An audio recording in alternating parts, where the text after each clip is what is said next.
you're gonna be rocking. You're gonna be Let's see rocking. about that. Yeah, I'm excited about it. I mean, we got Core 4, we got Sea Otter. What else are we gonna try to do as a team? What other events? We're gonna do Iowa, call 4, right? I just said that. Yeah, I'm assuming we're probably going to do Rebecca's Private Idaho, but maybe not this year because that's early in the season, huh? No, that's later. Is it later? Yeah, we might be able to swing it. Yeah, that'll be cool. You know, I think if you get an offer for that, that's a fun race. I think Ashley has met Rebecca. I was asking her today about it, and she's met Rebecca before. Oh, we're live, by the way. Yeah. So yeah. Rebecca used to do the Eco Challenge and all those adventure races. You know, she used to do a bunch of. Who are we talking about? Rebecca Rush. No, yeah, that she does that Rebecca's Private Idaho race, right? Yeah, but she used to do Eco Challenge and adventure races. Yeah, that'd be a cool one to do. And the Flat Tire, when it was started, it was American Adventure Sports. That was its first iteration. And Ashley's partner there was former, I think he was a former Special Forces type dude. Whoa. And he used to do the adventure races all over the place. And yeah.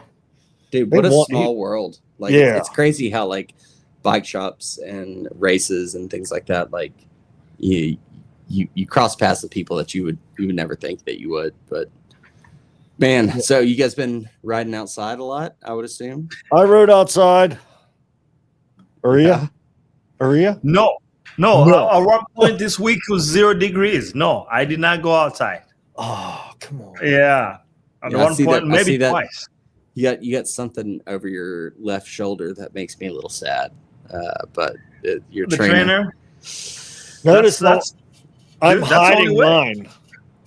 I'm hiding my bike. Oh, you're hiding. Yours is right there. Yeah, you're another indoor trainer kind of guy. Grandma's being a naysayer. All right, I don't have to have a trainer. It's going to be 55 degrees here tomorrow. Like I'll be out riding in shorts and a t-shirt. Here's what I did. So I've been doing the trainer. I got a little training plan going. And a couple weeks ago, and I'm doing the Ruby thing. A couple weeks ago, I pull up, I want to do a FTP. So I type in search FTP on Ruby, and it gives me this FTP test, 20 minutes. And I get on there, and I'm pedaling. I'm like, this isn't harder. This isn't getting any harder. So I don't know what I did wrong. But at the end of it, it's like, your FTP is like 210. Oh, no, I'm winning at that point. And I was like, man, all right, well. So I started this program. I'm talking to some a buddy the other day, and he's like, it's wrong. It's got to be wrong. He's like, you need to find a different. So I'm on the trainer the other day, and I'm like, I'm searching, and it's not listed as an FTP test. It's listed as a ramp test. Oh, yeah, you're supposed to go until. Yeah. Yeah. And I remember I did it last year. It wasn't stepping up the power? Yeah. It wouldn't step up the power because it was a 20-minute FTB thing. I don't know what it was, but it said FTP test. It's labeled wrong. I don't know what it. So I did the ramp test and got. What was your FTP there? Oh, I don't know if I want to tell you. Okay, that's okay. That's okay. Did it start with the? It put me at 240, and that was I rode the day before. I did 240 on the ramp test, and then I went out and rode the next day. I did single speed in the snow on the Krampus up the mountain, like 15, 16 miles in the snow on a single speed. Wait, hold on. Let me just pare it back. What you said. You walked to school uphill both ways in the snow, no shoes. You didn't have the luxuries of gears and dropper posts and things like that back in your day. Yeah, you are the Grinch. I think maybe. He's from the 1900s. The gooch. Yeah. I'm the gooch. The gooch. We'll better do the introgram. You want to roll us in right quick and. Yeah. Well, welcome everyone. Sorry, we were just kind of shooting the shit a little bit, but welcome back to the Mixed Surfaces podcast. It's the off season, so we're grasping for content and things like that. But we always like to get together and have a good conversation. Love to hear your thoughts. If you guys got ideas of things or questions that you want to talk about or hear about us talk about with no authority or reasoning whatsoever, then drop it in the comments. But happy to have everybody along with us. And thanks to our sponsors, Olive. If you look scrolling across the bottom of your screen right now is a discount code for the best olive oil you'll find in the industry. And then of course, Real and Nutrition. I've been working on some of their recovery product. I'm having a protein shake every morning with the Real and Nutrition added in, which has been good. And then of course, Flat Tire Bike Company up there in PA, and World of Bikes out there in IA. Both coated with snow right now, so but that's how it goes. So Aria, you had hinted that you've gone soft on us already, but you really didn't want to get that check out into the snow and see what that monster truck can do. No, it was 0 degrees outside. 0. I've always heard that the colder temperatures is less friction. It makes you ride faster. No, that's what. Once he hits 45, then I'll start running outside again. 45? That's going to be like June. Yeah, in Iowa, that'll be like February, March. If you're lucky, know, man. Yeah, if you're lucky. Months in the pain cave. Yeah, dude. That's honestly, the only way I can, This winter, you guys are looking like, especially up in the Midwest, just set up for a rough winter this year. It's just been snowstorm after snowstorm. Yeah, but I think it's making for some really fun groomed fat bike trails. So we haven't gotten this much snow in a while, like back to back, and it looks like we're gonna get another blizzard this week. So I might actually get out there on the fat bike and hit the trails if it's sunny and perfect conditions. Yeah, we'll see about that. Did I see a Christmas lights ride from Wob the other night, and like 5 people showed up? Yeah, no, it was so cold. Yeah, I didn't go. Oh yeah, the Christmas lights, right? They are usually there's like 40 people that do that, and it looked like it was a small crew. It must have been cold. No, because it was I think it was like 7 degrees when they did it. Aria, did you just lose lights because it's so cold? Yeah, we're having issues up here in Iowa. Things are serious, but it was done. It was in the teens here this morning. Jeez. So it was chilly here, but it's warming up. Tomorrow's going to be like a high of 40. I don't miss that. We'll be able to ride outside, Graham. I'll be able to ride outside. Well, it'll probably be too cold or too muddy because it'll all melt off. But that's how it goes. Yeah. So, Graham, what are you looking for in a gravel bike? I know we were just talking about this before we hopped on. So I'm in the hunt for a new gravel bike. I love my gravel bike. I have an Obed GVR, which is it's a fun bike, but it only takes 42 mil tires.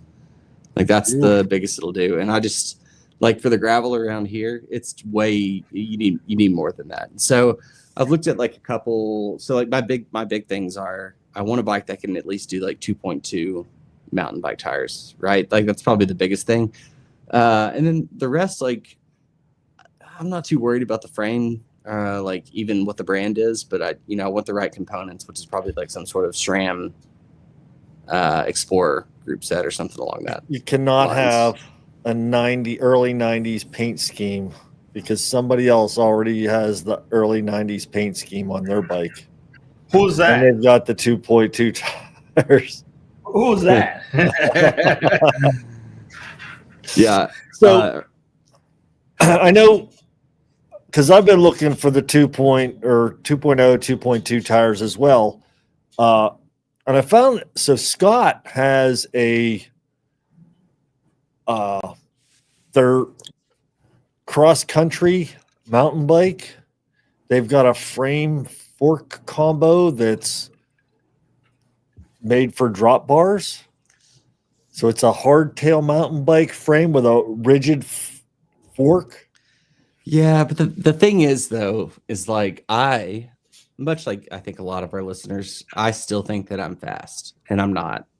But I want a bike. I want a bike that's built to go fast, which means like aero qualities, all the thing like gears that I'm never going to use, geometry that's like probably too aggressive, but I need that for my ego. This Scott Why not? Something to look at.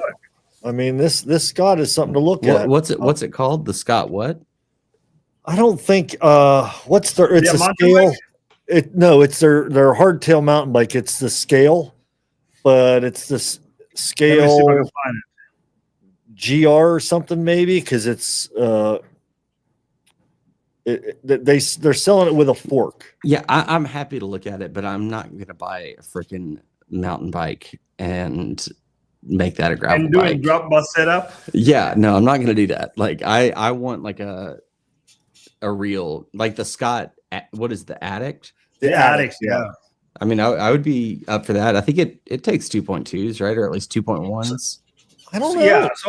So why do you want the Addict? You know what you should be getting is the Crux. The Crux Specialized. Specialized. Why a Crux, Rhea? Hey, flat tire, nor do World of Bikes sell Specialized. I don't want anything to do with those brands. Scott makes a super light bike. Their frames are just as light.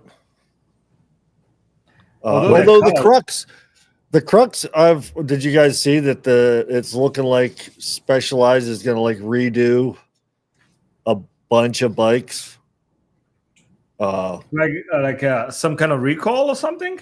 No, they were going to. Well, the Crux hasn't had an update in a while. A couple of their bikes haven't been updated in a while, and I don't know the Flyway. That's kind of the one I was looking at. What have they released that already, or is it still in? That is legit. Yeah, let's take a look at that. I don't know if it's. What is that, like the Warbird meets the Cutthroat? Yeah. So it's like a little bit more racy. Dude, it's a lot racy. Graham, when you look at it, you'll be like, this is a bike that was meant to go fast. Yeah. Like when you guys are picking new bikes, though, like do you guys look at like I feel like I started to look more at like the angles, like the head tube angle, the reach, the stack, and everything. Like, are you guys? Yeah, I always look at that stuff. Yeah. Like I don't know what the Flyway's geometry looks like. I'd be curious. Keegan can tell us. He probably knows. You know what? I will say that I have not dug into the geometry. I don't know that I don't have that information yet necessarily. Dude, I can't find it.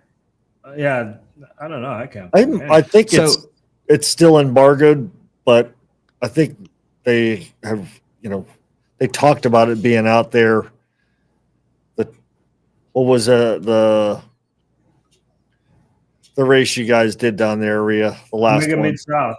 Yeah, the first three bikes that won the Mega were on Flyways. Yeah, so if I had so hypothetically, and my wife is upstairs, can't hear me, but hypothetically, if I had, I thought you told us earlier before we started recording that you're the master of your domain. Listen, that was not live. That was not on the internet, not recorded. Come on, guys. But hypothetically, if I had, say, $7,000 to spend on a bike, like what bike should I get? And not just you two. I'm open to suggestions. I feel like you could get hold on, let me clarify too. So the races I'm going to be doing, like at least in the near future, are Sea Otter, maybe Mid-South, and then probably going to do BWR Asheville, which is kind of road and gravel-ish. So those are like the 3 races that I'm thinking about. And then the gravel around here is Champagne. No, chunky. No. Like we're talking about like, limestone rock that's like sticking out of the gravel, like big chunks of rock, like step ups, like very much so. And it's like forest roads, so pretty chunky. So I need a bike that can handle the chunk, but I want to go fast on because I want to kick y'all's ass in the races that we're doing. And I also want, it's got to look good, right? It's got to be cool, and it's got to be durable. So what do I get? Man. So I would say tire clearance, obviously, based on your situation. Tire clearance has to be a big consideration. I'm thinking you wait and see what the House of Flyway looks like, dude. So I think the tire clearance is going to be a problem unless a bunch of bikes come out next year where they bump up that tire clearance, because most of the bikes out there are only rated for 45 mil. Yeah. Which kind of blows my mind too, is based on like even the pros switching over to mountain bike tires, and everybody, you put like, for example, the Trek Checkmate, amazing bike. But I don't think you can get all the way. You can put a 2-1 in there, but no. Yeah. Well, you can. And this you're gonna rub the carbon. But you can put a 2-1 in there, but you better make sure it is gonna be dry through and through.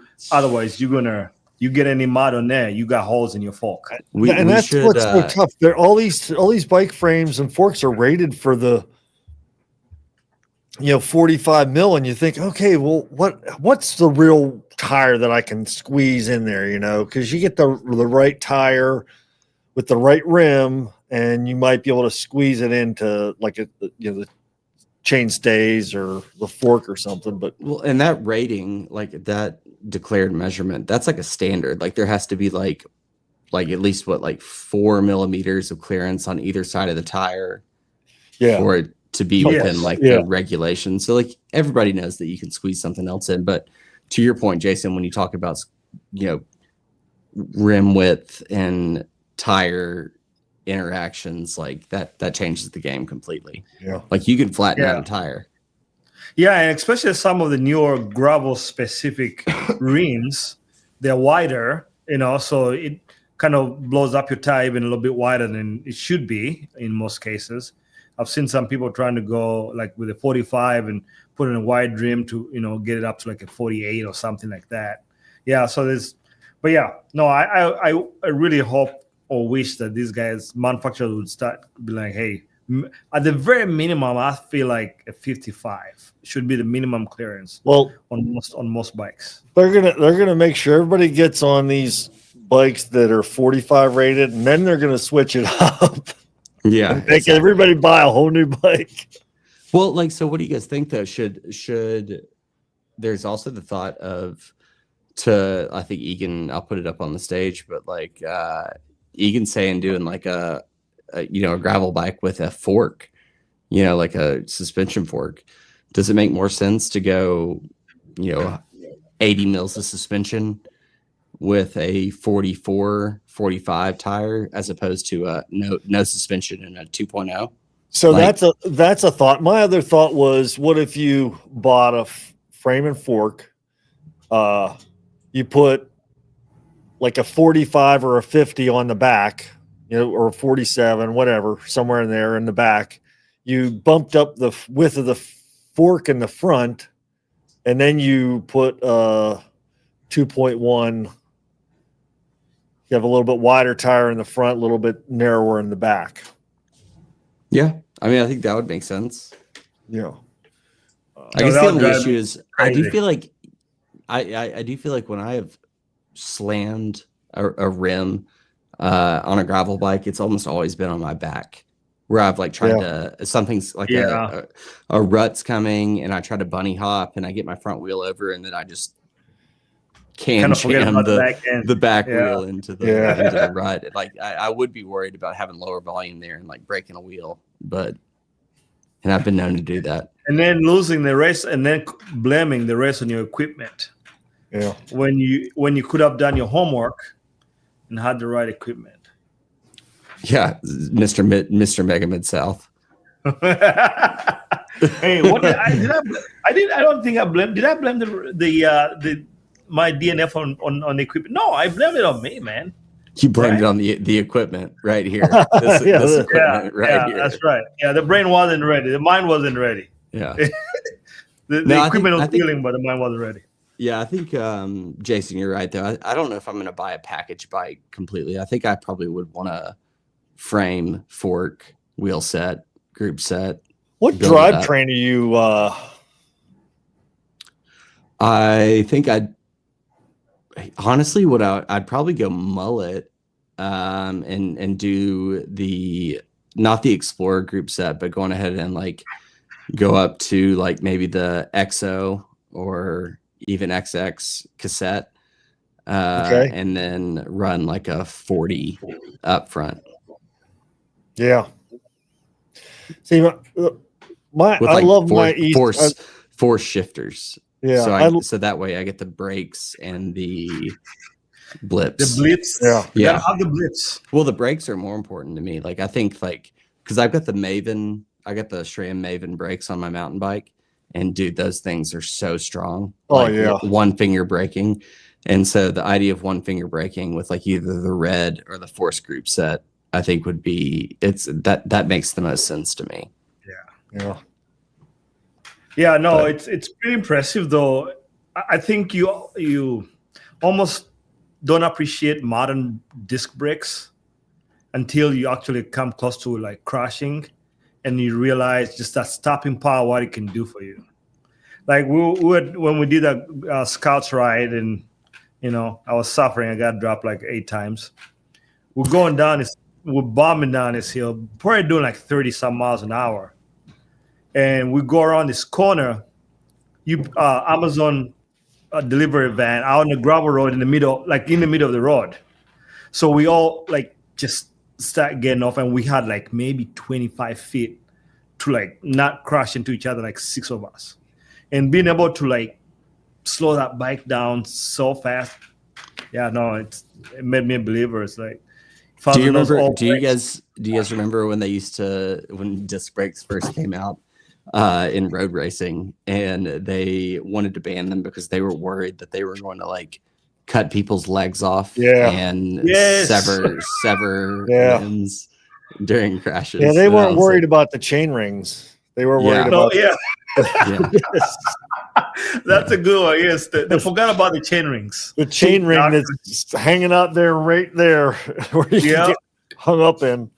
Yeah. Speaking of disc brake injuries, though, one I'm actually very surprised that I don't hear about more often are people burning themselves on disc brakes. Have you?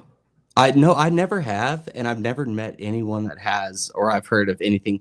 But like I think about, it's like I'm watching the Tour de France, and there's like a big downhill crash, or even like a sprint crash where they've been braking a lot. I am surprised that no one's ironed their calf or forearm from a disc brake before. Dude. So that Italy trip, we were going downhill so much. Right. That would have been the place. Yeah, to give yourself a scar there. Brand yourself. Were smoking hot coming down those hills. I mean, you were riding your brakes, 4-piston front and rear brakes, and they were hot. It would say a lot about your bike. Say like you brand yourself and you've got Tektro. Tektro right there on your on your arm. You might get a sponsorship out of that. Be like, man, this is new marketing. It's a whole different level of marketing. This guy's legit. Yeah, I've thought about that before because I have after a long descent, even here, which may be like a 15-minute descent, but taking a sip of water and drop some water on my brakes and they steam up. So Do you see the goofball? I've seen it on Instagram a couple of times. Some goofball was sketching on the back of a truck. He's no helmet. Oh, he's on the front wheel. He's got a hold of the bumper of the truck with his toes, and he's sitting like on the handlebars and just screaming those front brakes. They were orange. They're glowing. They start sparking. Yeah. It's crazy. Was that on YouTube or something? Yeah. It was on the Instaface. It was before AI took over. So I think it was actually hopefully real. Who knows? Yeah. But. Dude, like all the videos now, like freaking AI videos. Yeah. It's crazy. It's insane. Speaking of which, did you guys hear the rumor that Keegan might be moving to Specialized? Do you think that is even something that would happen? I would be very disappointed in Keegan. I think he's a pretty straight up guy, and if he goes to Specialized, I'm gonna be really upset. I agree, right? He would be the LeBron of gravel cycling. You think so? If you can't beat him, join him. Well, right? He can beat him. Yeah, but Wait, hold on, Jason. Why would you be sad? Why do you think it's a sellout? Like Santa Cruz to Specialized? Like what's we're going from rich California to rich California. Well, no, but the thing is, because I see Jason's point too. It's like you're joining a team already that has the which I guess I get it, but I also like if we're looking at a privateer stance, you joining a team with the only other guy that can beat you really on a good day, obviously minus Simone and Cam Jones and stuff. But yeah, that's my only disappointment would be like build your own team where you're the head, you're the big boss in charge. And let Beers do his thing. All my animosity for Specialized comes from the fact that they kind of got rid of they've essentially got rid of all their brick and mortar stuff, and they went direct to consumer. They're like Canyon. So yeah, of course they've got all this money to pay for their athletes because they don't have to pay for any shop owners, They don't have to pay any mechanics to fix their bikes and stuff. I mean, they do pay these people, but that's Canyon's the same way too, right? Canyon never was a brick and mortar. They were never in a shop, I don't think. That's true. I think they were just straight direct to consumer. And they actually don't have any heaters in Lifetime, right? Nope. No. You guys want to hear my opinion? I'll let you guys rant for a second. Yeah. I want to hear. So Keegan joining Specialized, wildest dream come true for me for a fan. Yeah, I knew you were going to be so excited. I was like, oh no. Could care less about Keegan. Could care less. But here's my argument. So I have wanted in Lifetime, what has been my thing that I've wanted more than anything? Team racing. So this, if Keegan joins Specialized, you have Keegan, Beers. Who's the other Specialized rider? Finsty, right? Finsty still with Specialized. Yeah, Finsty. Yeah. So those three guys at least. Plus, like they'll probably have some more younger riders or lower down the Grand Prix. You got those guys. You got Simon Pillow, he was second overall, right? So he rides for Tudor. One of the new guys in the Lifetime Grand Prix is a Tudor rider. So that means he's got a teammate. May have another, say they bring two other guys that aren't in the Lifetime but are going for the wild card, bring those guys in. Now you got two like 4-person teams racing against each other. And Tudor is going to be a European team that understands race tactics, that understands how to do things. And then you've got Keegan and Matt and Finsty and maybe a couple others who don't know how to race as a team facing off against each other. Like, I think it does mean that there's going to be a 2-horse race for the Lifetime Grand Prix next year, which will be Specialized versus Tudor. And then maybe if Cam Jones and Scott can get their act together, they can do some stuff. But I think it's super cool because even though Lifetime didn't specify that there would be teams, there are now teams, and that is super cool. And it's going to be very hard for Lifetime to kind of put a kibosh on that. Exactly. Like once these brands start making their teams, then it's like a race for everybody now. Like, and why would they? Like, I've never understood. Like, Lifetime now has an opportunity, and they probably won't take it, but they have this chance to say, like, imagine if like now people are not just like they have jerseys. They like they have swag for I'm a Specialized fanboy or girl or person. Like, I really like Tudor. It's a chance to kind of build that audience and I don't know, collaborate and like interact with that audience a little bit more. Absolutely. Yeah. And maybe the infrastructure is just not just there yet.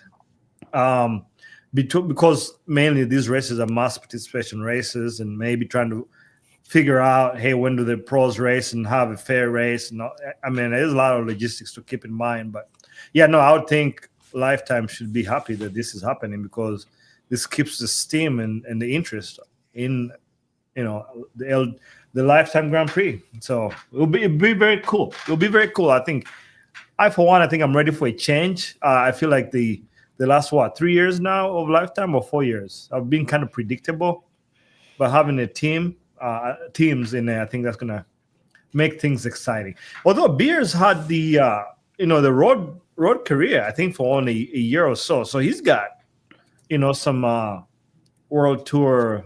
I don't know if he did the world tour, but he was on the team. Do you think so? Hypothetical situation: Sea Otter rolls around the race. Keegan and Beers are on the same team. Beers gets into the early breakaway with like 4 other guys. Is Keegan gonna chase, or is Keegan gonna let him go? If they're on the team, he's gonna let him go, because those two are already buddies anyway. They better be paying Keegan a lot of money then. Keegan's gonna chase. You think he's gonna chase? If he's moving there, they're probably paying him a lot of money to move there in the first place. I feel like. Yeah, dude, but he's a winner. Like, if you think you go to the race to win, if you think you can win a race, like, that's you just talked about privateer life.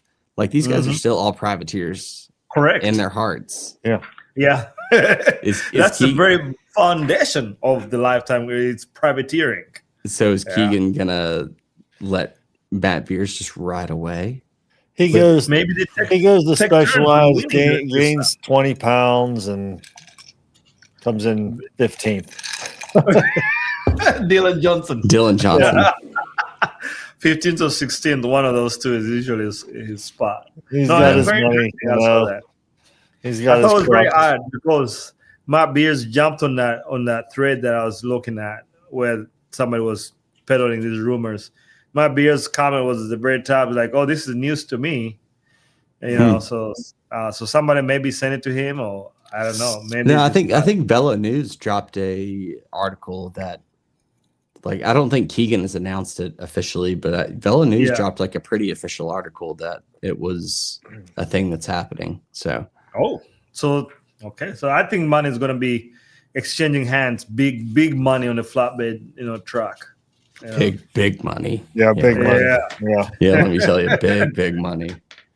Yeah, it's gonna be weird, watching him getting off that Santa Cruz and jumping on the Specialized, So be cool. You love Specialized. Your first bike was a Specialized, wasn't it? My first gravel bike was Specialized. Yeah, I've had a couple. Well, it suffered from 36 millimeter tires on that thing. But that's how I learned to ride gravel. I made it work. I was able to actually put 38s in there, and then we did the icy gravel, and I got mud in there, and I scraped the crap out of my fork. Yeah. And then it was aluminum, so I was able to fix it and then send it off. It was what? Aluminium? Yeah. Aluminium. Yeah. Aluminums. It's America. Yeah. Aluminum. No. I speak how I speak, man. Oh man. speaking of weird things and saying them weird, have y'all seen this magnet bike, Aria? This seems right up your alley. Dude, like this thing is crazy. Like this dude, I watch him every so often, and he made this bike. Let me see. Let's see. I caught a blip of it. I didn't get a good look at it, but yeah, it's kind of insane. Oh, that's a specialized. So that's a specialized magnet bike, huh? No, that's not it. No, that's not it. But he's gonna cut to his crazy magnet bike here in a bit. Let me jump forward here to where he rides it. It's pretty cool.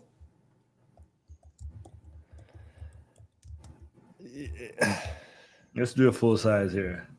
Look, look at that thing. What the heck? He's like, look, it's pretty light too. I can lift it. It's probably like 80 pounds. Don't leave it near your phone, right? But he's going to take it. He looks like, so in town riding, looks like he did pretty well, you know. But then once he hits the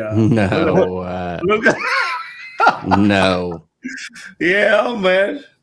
This is it, Grub. This is your next gravel bike right here. You know. Does he take it off a drop ever? He's gonna take it off on that. Let's go. He's gonna take it in the pump truck.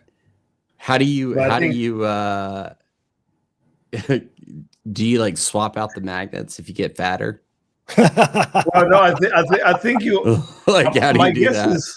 Like how do I have my winter weight? I know, yeah, because then all of a sudden your sack is all wrong and everything. Yeah, like look at that. Well, I mean, I guess the thing with magnets though is like as they get closer, the force gets stronger. Yeah, it repels. Like, but then I think once he was hitting the limit there. Oh yeah, see, that's the thing. Did you see it? Yeah, it moved. Yeah. I think you busted something. I think. I could see it if you had like guides for the magnets. Yeah. What do you think about the magnet shoe clips? Dude. So I even didn't know that was a thing. And there's a lady who lets me dry camp by her, in front of her house in Emporia during Unbound do week. What? Dry what? Dry camp. Mooch dock? Isn't that mooch docking? I thought you said that's mooch docking. Graham, get your mind out of the gutter here. We're talking about camping, okay? I'll get my mind out of the cornfields. But she rides with those magnetic clips. Yeah. And she said they're fantastic. Yeah. They give her the solid, bind on the bike, on the pedals, and she says she really likes them. So how do you get out of them? You just kind of pull with a lot of force. Same way as regular step. So it might be you twist. Yeah, you probably just push them out. I'd be about it. Yeah, like for mountain biking for sure, I'd be down for it. But I'm in the road pedal camp for gravel bikes. So here you go, Graham. I got a better picture for you. Yeah, those are mountain bike pedals too. That's how they are. Yeah, those are cool. Yeah, and they're pretty easier to walk in since that thing is like kind of flush. They're flat. Yeah, till you get on an escalator. And they probably got a lot of float too. Oh yeah, right. Yeah. Yeah. See, I wouldn't like that because like I like to have like a solid track for my knee, or else I start to get some pain. Yeah. Oh really? I like float. I like a lot of I like to be able to like kind of move a little bit. Yeah, you just like go with the flow a little bit. Yeah, I like to sideways it out. Yeah. No, he does that. Cool, that's why he likes the mooch dock. Dry camp. That's right. Yeah. He likes that variety. Somebody's got to do it. But no, I thought that was a pretty cool concept. It would be interesting to actually test them out and see how how they ride and stuff. I wonder who's thinking about. I know there is somebody out there thinking about shock absorbers, like the magnet shock absorbers. But you like a shock absorber, but there's magnets inside there. Maybe that's a new idea. Yeah. Maybe I should patent that thing. Because you can do they have those rail guns where they shoot around a steel with magnets just by. Yeah, so not a far cry from rail guns to shock absorbers, magnet shock absorbers. I'm sure it's out there. I feel like suspension, if you think about bike tech, I feel like we've come until we redefine what the drivetrain looks like, there's not a whole lot there. For brakes, the next thing would be like wireless brakes, and that scares me. I don't really want that. So then I think the next thing is like, how do you continue to improve your suspension setup? And I think it'll be trickle down from like flight attendant kind of machine learning and things like that, and applying that to the bike. I think that'll just trickle down and become cheaper over time before magnets or nuclear fission get involved. Suspension is there's a lot of gains left in suspension, I think. Where I think the biggest gain is? I think the biggest gain in suspension is how user-friendly it is.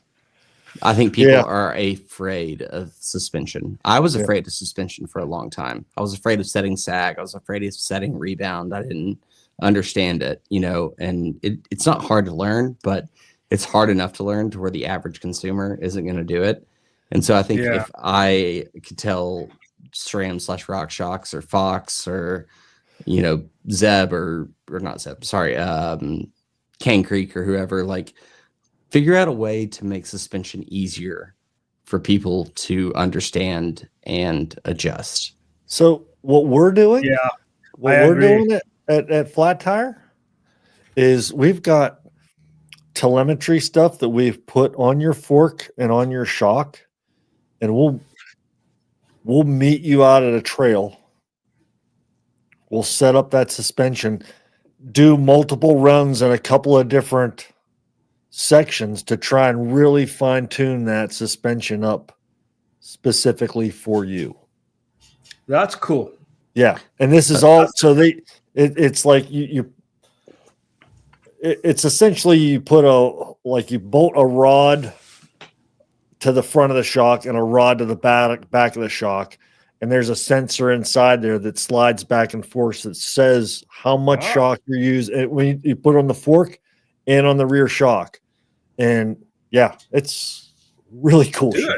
Really cool. That is sick. That's really cool. Yeah. Do you guys offer that with every mountain bike you buy, or is it just no? That's a custom thing. That's like is it added service? I think we're doing like a $300 or $400 for a couple hours out in the field to do that. Mm-hmm. I mean, if you can, I feel like if you're spending $8,000 on a mountain bike, or even $4,000 on a mountain bike, spending that extra bit to actually so that you can get the most out of your suspension might sound like $300 to $400 might sound a lot, but if you're going to ride that for hundreds of hours, it's kind of nice to be able to have that fine tuned. And think about, the enduro mountain bike scene and the downhill stuff, the competition, that's a big deal. I mean, it just even for the average rider though. Having your suspension dialed versus even off a little bit, it will make your ride so much different. Really change the effort level you have to put into things, your ability to recover. But the other thing too, though, is like I like what you're doing there, Jason. The other piece is that if I'm doing say like my 100-hour service on a shock, I would kind of want again, because who knows, maybe after 100 hours I've lost 10 pounds or I've gained 15 pounds, and or my riding style has changed. I would need that suspension setup done again. Like it'd be kind of cool to figure out a way to follow up. And again, what I was saying is I think it's a lot to put on the customer to do, and it's even a lot to put on the bike shop But if like these companies can figure out a way to coach their customers to make things as easy as, when you update your iPhone, like, hey, here's a fork update. You need to go ride,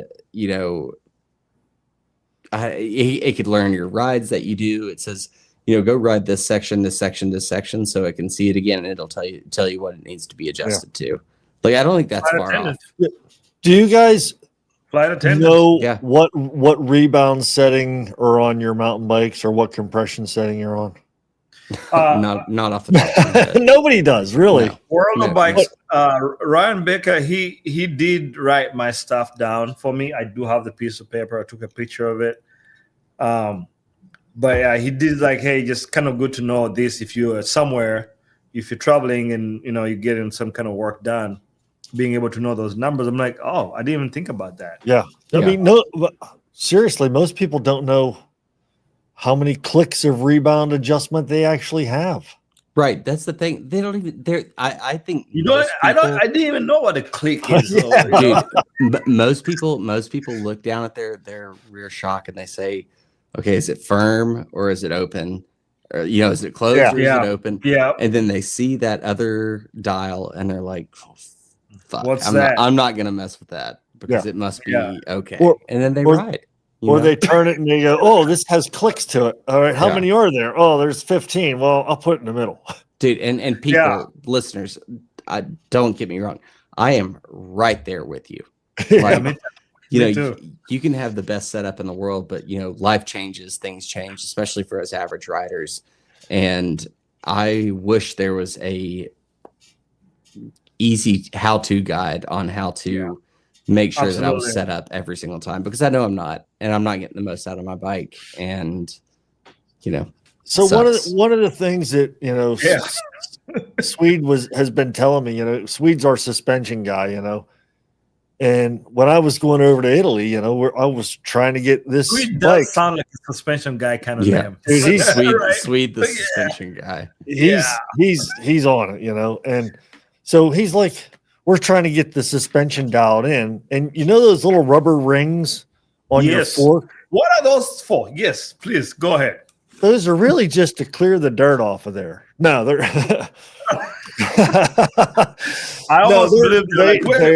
They're indicators. So you set your sag based on that ring. So there's a process to setting your sag. Like bounce it up and down the bike a little bit here and there, and then you set the sag.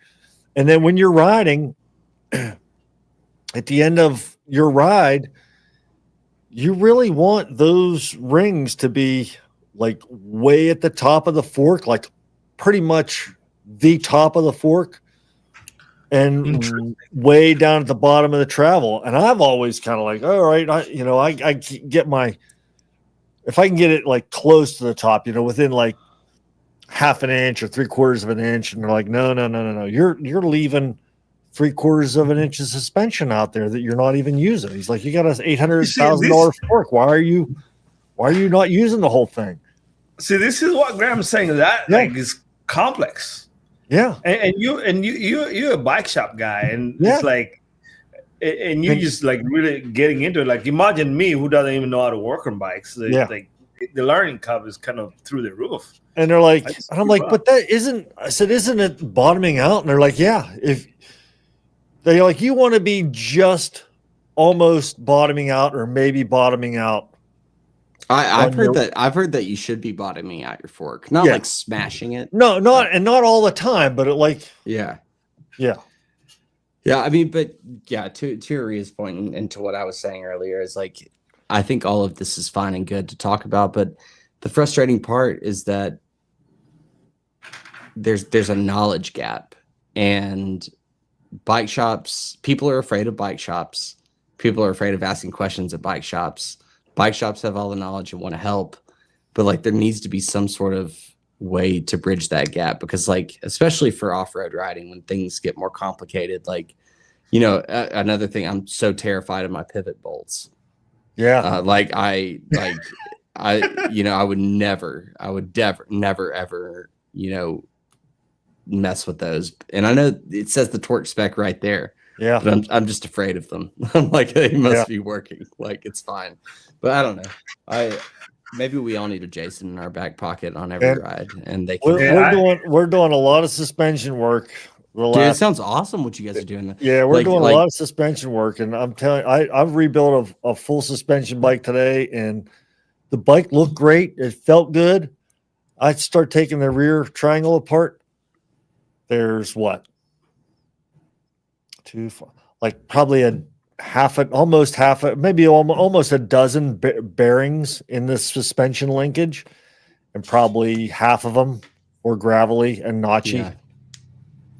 No, I mean, that's the good stuff. I mean, I think people want to be able to go out and ride their bikes and have them perform the way they expect. And there's just like not a lot of stuff that they realize it's happening. But yeah, having a relationship, we've said this before, having a relationship with your shop is the best thing you can do as a bike rider. Who the heck is Avalanche 111111111? It's Egan. It's Egan. Oh, that's Egan now. He changed his name. He goes by his name. Well, now we've just dimed him. We've just dimed him out. We've outed him. Yeah, we got him. We know Egan. We got you. No, like honestly, like Graham, you're right though. It's like having a relationship with your bike shop is amazing. First of all, like maybe there's been so many times I've called them even when I'm traveling, just to get some advice on something that's happened with my bike or something. Like, hey, this is what's going on. Like, it saves you such a peace of mind. Just go into the shop and talk to the guys. They don't bite. They don't bite. They say, bring the shop. And you have a high performance machine. It is going to cost money to replace these parts that eventually wear out. But if you can A, establish a relationship, and B, get in front of some of that stuff, you can do so much preventative maintenance that may or often may not cost you any money. Well, because like you can have that relationship, and these guys like Jason and Egan and everyone will tell you before you have a disaster on your hands. Yep. And save you a lot of money. What did we talk about last week? Buy the chain checker. And no, we said don't do that. We said wax your chain, and then you never have to worry about it again. Well, the chain checker. If you catch that chain before it gets too far, that saves you minimum $60 or $70 for a cassette. Yeah. If you SRAM cassette. Transmission. Oh man, yeah. You're not taking the missus out for dinner that weekend. We sold a GX. You're sleeping on the couch. Yeah, you're sleeping on the couch with your freaking new cassette. A GX cassette was what, $260 or something? Yeah. The red Explorer cassette is $600. $600. $600. Yeah, because when we did the miles per, on the cassette, it was like expensive, more expensive than gas, than a gallon of gas. I think it was like somewhere like $6 or something like that. Crazy. We should bring on Sweet, the suspension guy. He does want to come on. I want to talk about that. He does want like Graham said, like, let me know whenever you guys want to do it. I'll have him over. We'll bring in the suspension thing and kind of showing us how it works. I want to walk away with the customer guide to talking to a bike shop employee. All right. But that's what I want to walk away with, because that's what people need, right? Like, I mean, if there's one thing we could get from this podcast, it would to make people feel more comfortable, like engaging in the bike community and feeling comfortable about what they have and asking questions at their bike shops to have a good time. Yeah. Yeah. It'd be cool. Yeah, no, absolutely. No, I and I think honestly, for me, my riding lifestyle got so much better just committing to a bike shop and being an extension of my family. Really, it's like anytime I need some, just go to the shop. Talk to those guys, and it helps you out a lot. It might seem intimidating, but just go talk to anybody, drink their coffee, drink their water, somehow even beer that you can drink. So, after 5. Yeah, after 5. Yeah. So definitely do it. There's whiskey floating around World of Bikes. Yeah. Whiskey shots. What else we got, Uria? I think that's it. My lights are freezing out here. I might have to get a new light. I don't know. It's like the red light district keeps going on and off. You guys been down to that district before? There's something else we wanted to mention. I think that's it, right? I think so. Oh, you're talking about your Strava recap. Oh yes, yeah. I haven't seen mine yet. Graham, did you get your Strava recap? Your year in review? Yeah. All it said was you rode harder and with more quality than anyone else on your podcast. So that's all it said. I will say you probably did. Lies. With me. But I will say my Spotify age is 30. 30. Whoa. For my so age. Is it based on your music? So yeah. What's you listening to what the kids are listening to these days? Huh? He's listened to like a lot of Katy Perry, Miley Cyrus. What's that? Billie Eilish, Bieber, 21 Pilots. 21 Pilots. Yeah. My nephew's got me going 21 Pilots. 21 Pilots. Those guys are good. I actually will go play them right after this. Little Kanye before he went crazy. Garmin has Garmin has the year in review. I think to me it is the best one. Garmin's year in review. You are supposed to rest for 127 hours, 300 days, and you only rested for 10 hours. Dude, so this is what's frustrating about this whole situation. When you ask that, it is clear and evident that Garmin is able to put rich data and nice graphics and like compact information that's easy to read and like right there. Based on the year-end review, I'm like, you guys have the ability to make this app look any way you want to. Why have we settled on this style? Because the way they presented their year-end stuff was really cool. So cool. I think it's the best one. I didn't have as many miles as I thought I did this year, though. So yeah, I was low on miles too. But how many miles are you guys sitting at for the year? I'm at 38,000. I mean 3,800. Graham? Not good. I think I'm at like 1,600 on the bike with like 300 running and then maybe like 100 miles of skiing. So, jeez. Yeah. Is that, did you look? What I don't like about Garmin is they go, your year is from today to the last year of today. So you didn't get your Rafa Festa 500 in? No. Jason loves collecting those freaking bonus things with Strava and Garmin. If either one of you do the Festive 500, I will quit the podcast. I'm just letting you know right now. But I would be embarrassed. Yeah. My Strava says I'm sitting at 2,300 miles for the year, which is I don't think it's been that low since 87. 12 years, I think. 87. How much elevation though? Because that's what I ran into is when I moved back to Tennessee, my mileage goes down, but then my elevation goes up. Let me see how much elevation I did. What'd you get, Uria? What's your elevation? I have 142,000. Yeah. My elevation for big boy numbers for the date for today is 126,000. Let's see. How much? 126,000? Yeah. Man, I got you guys all bit. So looks like I want to win for sure next year. Like, and this is me not even trying right here. Oh, I got seven KOMs this year though, Uria. Whoa. I don't even know where to find that. See, I'm telling you, Garmin does it best, to be honest. 168,000 feet of elevation for me. Whoa. And 1,500 miles. Okay, you're gonna need to step up the mileage, man, if you're gonna beat Jason and I. I'm dragging my fat ass up and down these hills. I don't need to step up the mileage at all. That's I'm doing fine. That's true. So cool though. But yeah, I saw that. Let's see. There was another. I don't want to show you guys my pod numbers because I don't want you guys to be, too worried.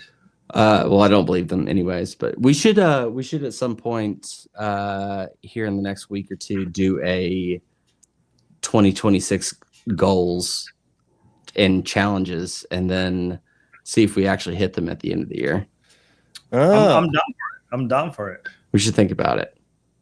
We should do that right after New Year's. After New Year's. Like New Year's resolution thing? Yeah, I'm fine with that. Before. We could do that. Maybe a New Year's episode. Yeah. Maybe we could take some audience challenges too, and we could pick one. Yeah. Sweet. Yeah. Okay. All right, guys. I think we should shut it down. Cool. Let's Tyler, you just get in there. You just showed up. He shows up late. It's all good. Yeah. Well, thanks everybody. As always, check out our sponsors: Flat Tire Bike Company, World of Bikes, Olive, Olive Oil, and Real and Nutrition. But we'll see you guys next week. If you guys have got any thoughts or suggestions or topics, DM us on Instagram. That's probably the easiest way. Follow us there, and if not, leave a comment on the YouTube or rate us on iTunes or Spotify. Helps us out a little bit. Yeah. We like to have some fun. Yeah, we got some good numbers this week for Maria. Yeah. We've got some positive. Yeah. Shout out to Finland. Finland. Thank you. Germany and South Africa.